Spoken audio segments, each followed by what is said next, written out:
पाठ का अध्ययन करेंगे और इसके लेखक हैं आनंद यादव। तो आपको मैं इस जूझ पाठ के बारे में थोड़ा सा बता दूं कि जूझ कहानी एक ग्रामीण किसान के शिक्षा प्राप्ति के लिए ललायित उसके पुत्र के संघर्ष की एक झांकी है कि एक किसान है, उसका जो पुत्र है वह शिक्षा ग्रहण करने की बहुत ही ललायित रहता है और उसके लिए वो कैसे संघर्ष करता है वो इस पाठ में आप देखेंगे, जिसमें गरीब किसानों की पीड़ा, कृषि कार्य में पूरे परिवार की कर्मठता का वर्णन है।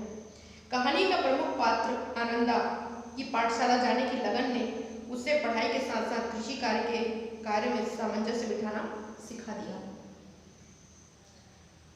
किसान का जो बेटा है आनंद, जिसका नाम है, जिसको आनंदा भी कहते हैं, आनंदा जो है वो पढ़ाई के प्रति बहुत ही ललायित है। वह शिक्षा ग्रहण करना चाहता है, पाठशाला जाना चाहता है और इसके लिए बहुत ही संघर्ष करना पड़ता है उसे। साथ साथ वो अपने घर के खेतों में कृषि कार्य को भी करता है और दोनों काम एक साथ नहीं हो पाते हैं, पढ़ाई करना और खेतों में काम करना, लेकिन फिर भी वह संघर्ष करके दोनों कामों में सामंजस्य बिठाता है और दोनों कामों को बखूबी करता है। उसके इसी संघर्ष की कहानी इस पाठ के माध्यम से कवि ने जूझ नाम से यहाँ पे बताई है कि किस प्रकार बच्चा जो है वो पढ़ने के लिए और कृषि कार्य करने के लिए दोनों ही कामों में सामंजस्य बिठाता और कैसे जूझता है इस संघर्ष से। यही इस पाठ में जूझ नाम से समझाया गया है। देखिए यह पाठ, इस पाठ का वीडियो मैं आपको सारांश के रूप में समझाने की कोशिश करती हूँ और इस पाठ को आप बुक के माध्यम से पूरा रीडिंग करेंगे और उसके बाद इस वीडियो के माध्यम से इस पाठ का सारांश समझेंगे। ओके, तो देखिए आज इस पाठ का सारांश आगे।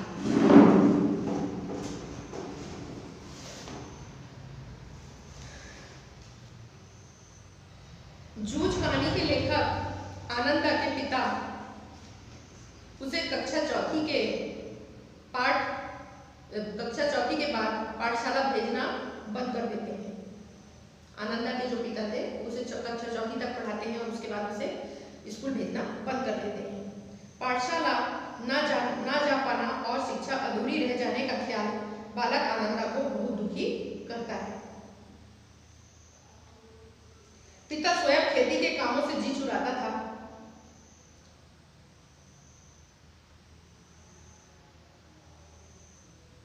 आनंदा को खेती के काम में लगा दिया।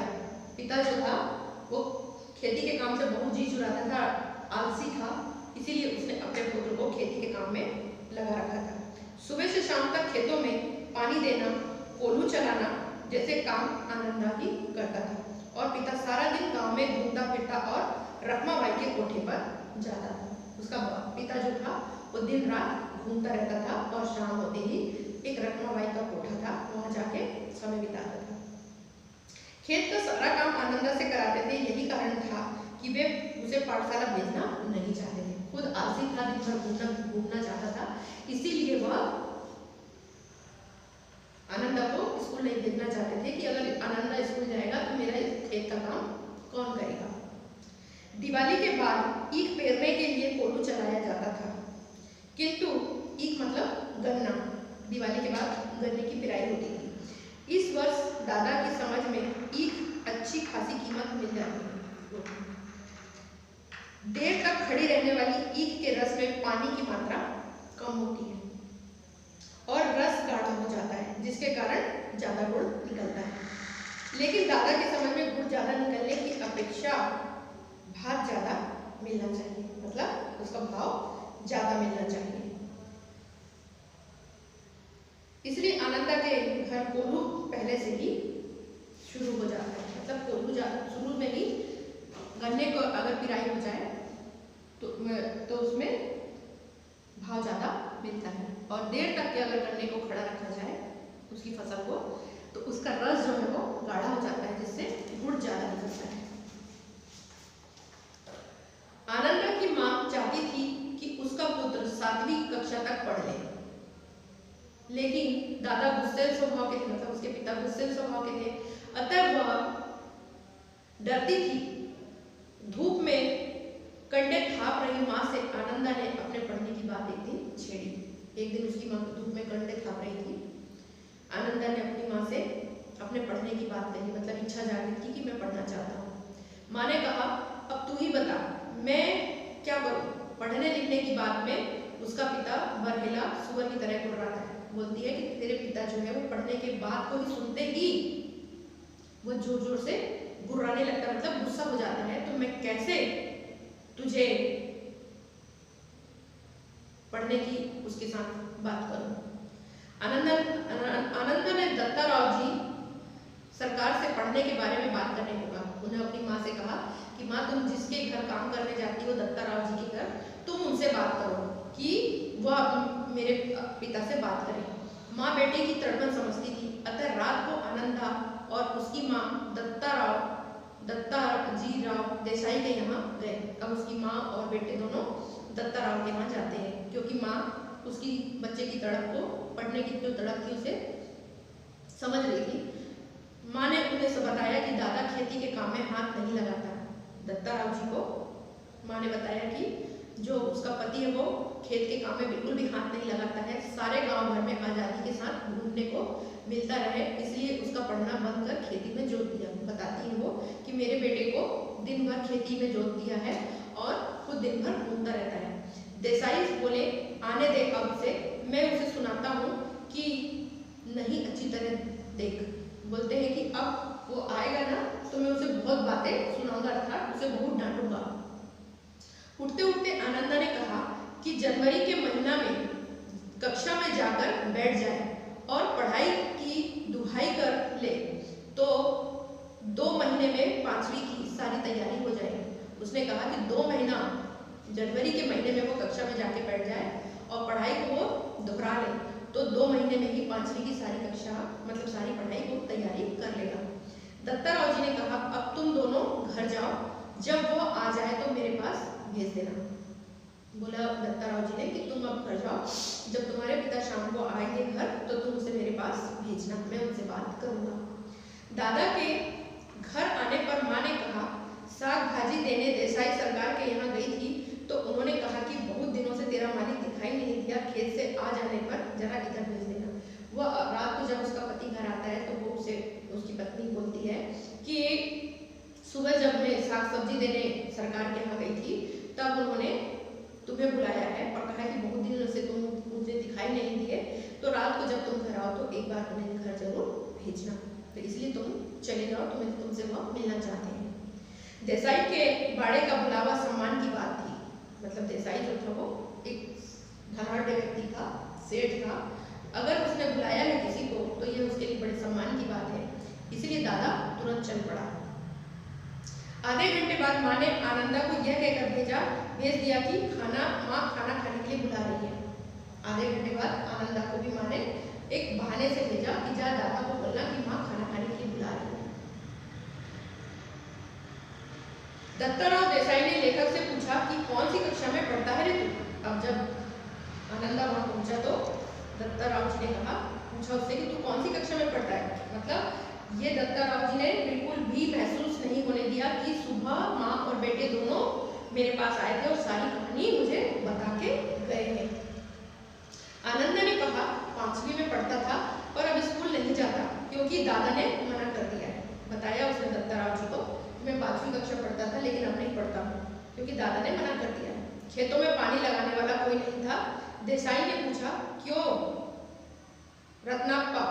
बोलता है, बच्चे ने बताया कि खेत में पानी ही देने वाला कोई नहीं था, इसलिए मेरी पढ़ाई बंद करके मुझे खेतों पर लगा दिया है। तब देसाई ने उसके पिता से पूछा, क्यों, ये बात सही है क्या? दादा ने कहा, हाँ जी। देसाई सरकार ने दादा को फटकार लगाई। अब देसाई ने दादा को बहुत डांटा कि तुमने बच्चे के साथ ऐसा क्यों किया। लुगाई और बच्चों को काम में जोतकर किस तरह खुद गांव भर में खुले सांड की तरह घूमता रहता है और अब अपनी मस्ती के लिए किस तरह छोरा के जीवन की बलि चढ़ा रहा है। और आनंदा से कहा कि तू कल से पाठशाला जा, यदि ये मना कर दे तो तू मेरे पास आना, मैं तुझे पढ़ाऊंगा। अब दादा को देसाई ने बहुत ही डांटा और आनंदा को कहा कल से तू पाठशाला जाना, अगर ये तुझे जाने के लिए मना करे तो तू मेरे पास आना, मैं तुझे पढ़ाऊंगा। दादा ने अपने बचाव में लेखक की गलत आदतों का हवाला देते हुए अपनी सफाई दी। मैंने कब मना किया है जी?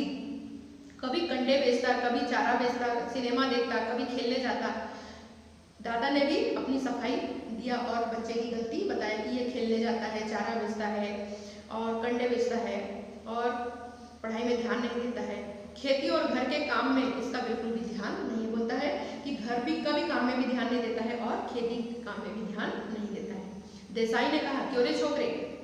आनंदा ने अपने उत्तर में देसाई को संतुष्ट किया। उन्हें कुछ नहीं कहा, बच्चे ने जवाब नहीं दिया। दत्ता जी ने पूछा ना पास नहीं हुआ है कभी? दत्ता ने पूछा क्या ये कभी पास हुआ है कि नहीं? लेखक ने कहा नहीं जी। लेखक मतलब आनंदा। बोला नहीं मैं पास नहीं हुआ हूँ कभी, पाठशाला जाना ही बंद करा दिया, इसलिए परीक्षा में बैठा ही नहीं। बोला जब मैं परीक्षा में बैठा ही नहीं, मेरा स्कूल जाना जब बंद करा दिया तो मैं कैसे पास हो सकता था?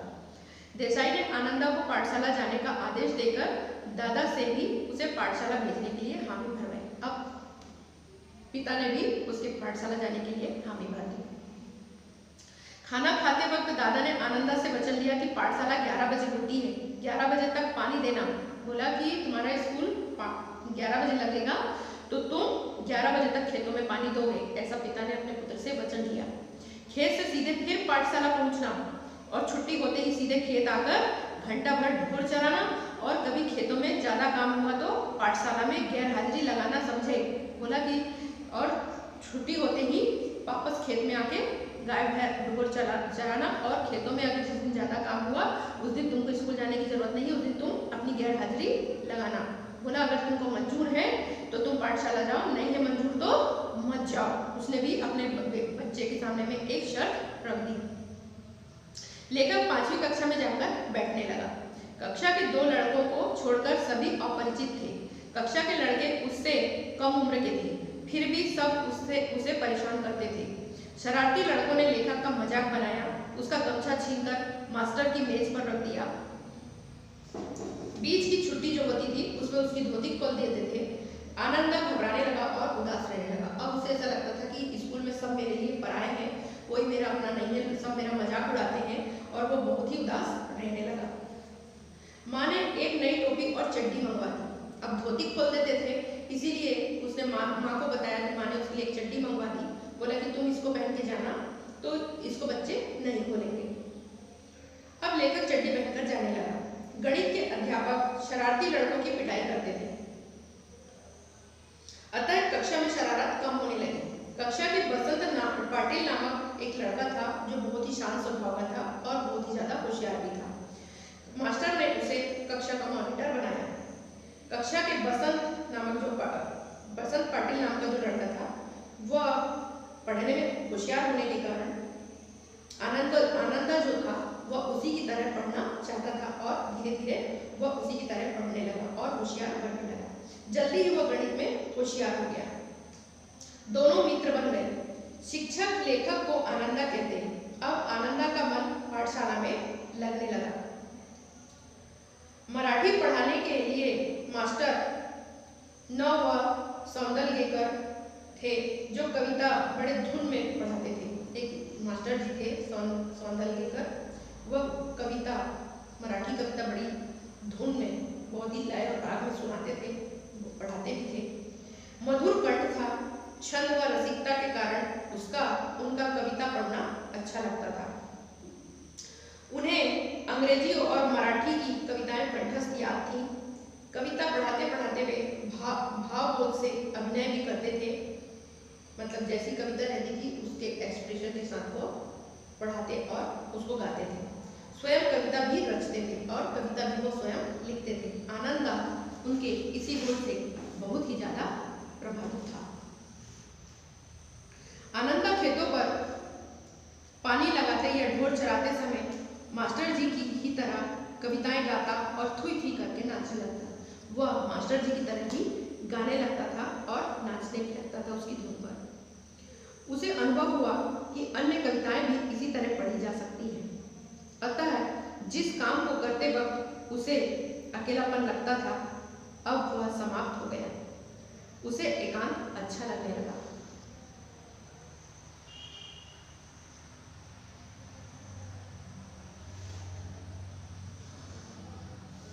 वह अभिनय के साथ कविता गाने लगा। मास्टर सौंदर्यकर को उसका गाना बहुत अच्छा लगा। आनंदा का गाना मास्टर जी ने जब सुना तो उसे उसका गाना बहुत अच्छा लगा। मास्टर पाठशाला के एक समारोह में मास्टर जी ने उससे गाना गवाया। मास्टर के पास मराठी के काव्य संग्रह थे।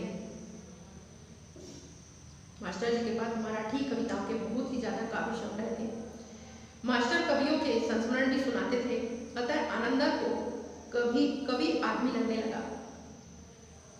आनंदा ने सोचा कि जो कवि होता है वो भी तो एक आदमी ही होता है।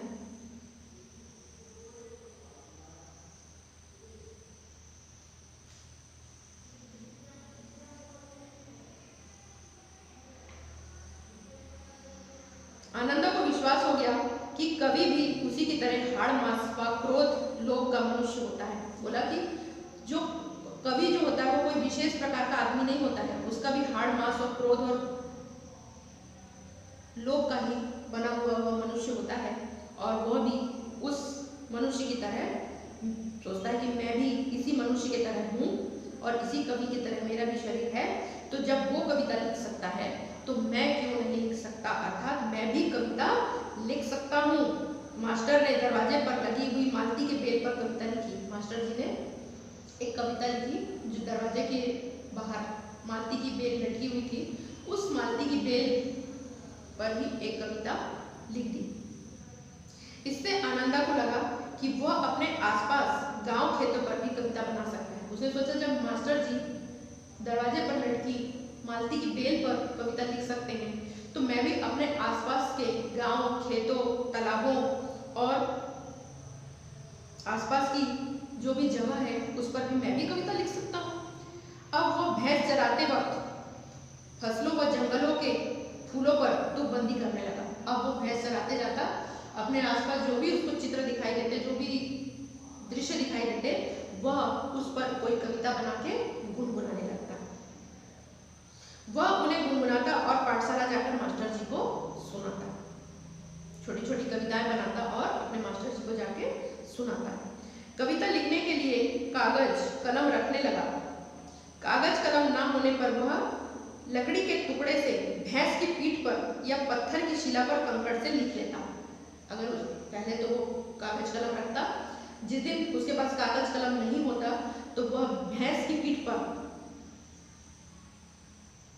लकड़ी के टुकड़े से भैंस की पीठ पर ही कविता लिखता रहता। और यहाँ तक कि वह पत्थर कंकड़ से भी पत्थर की शिला पर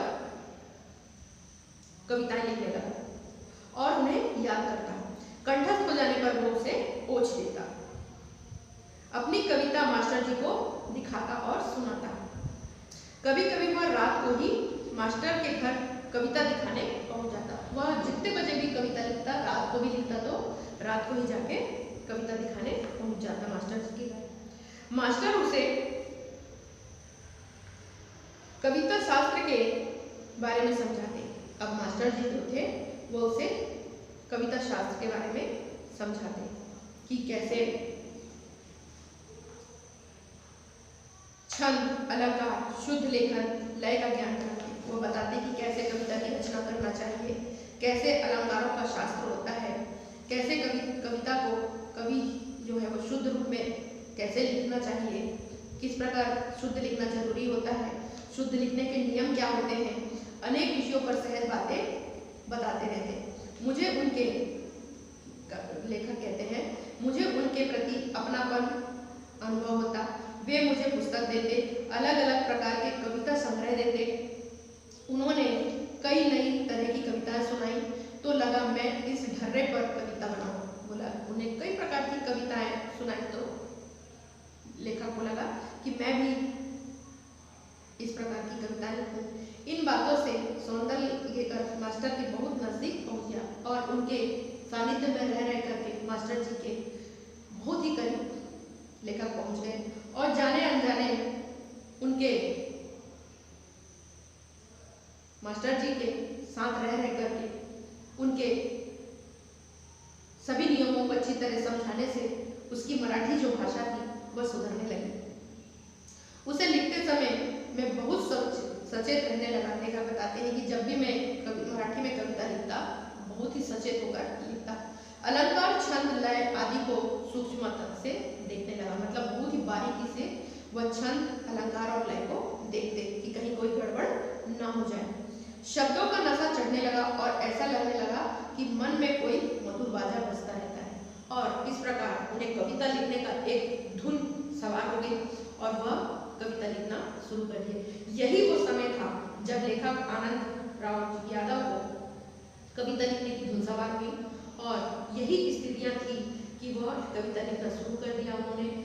हमेशा व्यक्ति जो है वो किसी न किसी काम की शुरुआत किसी से प्रेरणा लेकर ही करता है और उसे कविता लिखने की प्रेरणा भी उनके मराठी शिक्षक की से ही मिली और उनके मराठी शिक्षक ने भी उन्हें बखूबी इस कविता लिखने में मदद की और उन्हें अपनापन दिया और उनकी कविता को सराहा और प्रशंसनीय बनाया। उनकी कविता की उनके मास्टर जी जो थे वो बहुत ही प्रशंसा किया करते थे, जिसकी वजह से आनंद के अंदर एक उत्साह और उमंग जागृत होती थी और वह नई नई कविता लिखने के लिए प्रोत्साहित होता था और उसके अंदर एक धीरे धीरे इस प्रकार एक कवि का जन्म हो रहा था और धीरे धीरे एक कवि वह बन गए। ठीक है, तो ये पार्ट जो है वो किस तरह एक किसान के बालक का शिक्षा ग्रहण करने की इच्छा को लेकर के एक संघर्ष की कहानी है, जिसमें उसे खेतों पर भी काम करना है, साथ में शिक्षा भी ग्रहण करना है। दोनों ही काम उसे बहुत जीवन से जूझते हुए इस काम को सफल बनाना था। और जब कहते हैं कि अगर किसी के अंदर कुछ मंजिल को प्राप्त करने की इच्छा हो तो वह व्यक्ति हर संघर्ष को कठिनाइयों से बड़ी कठिनाइयां भी आए तो भी उसे बड़ी सरलता से पार कर लेता है। मन में किसी मंजिल को प्राप्त करने की इच्छा बस होनी चाहिए और काम अपने आप ही सफल होते जाते हैं। चाहे जितना ही व्यक्ति को संघर्ष करना पड़े वह हर संघर्ष में सफल होते ही जाते हैं। तो एक मनुष्य के अपना जीवन का एक उद्देश्य होना चाहिए कि उसे जीवन में भविष्य में उसे आगे क्या करना है और इस प्रकार वह अपने उद्देश्य की पूर्ति में वह सफल होता है और उसे सफलता की प्राप्ति होती है। इस प्रकार आनंदा जो थे वो एक कवि बनते हैं। ठीक है, अब ये लेसन आपको समझ में आ गया होगा, तो आप इस लेसन को बुक के माध्यम से रीडिंग कीजिए और वीडियो में इसका सारांश समझिए। ठीक है, थैंक यू।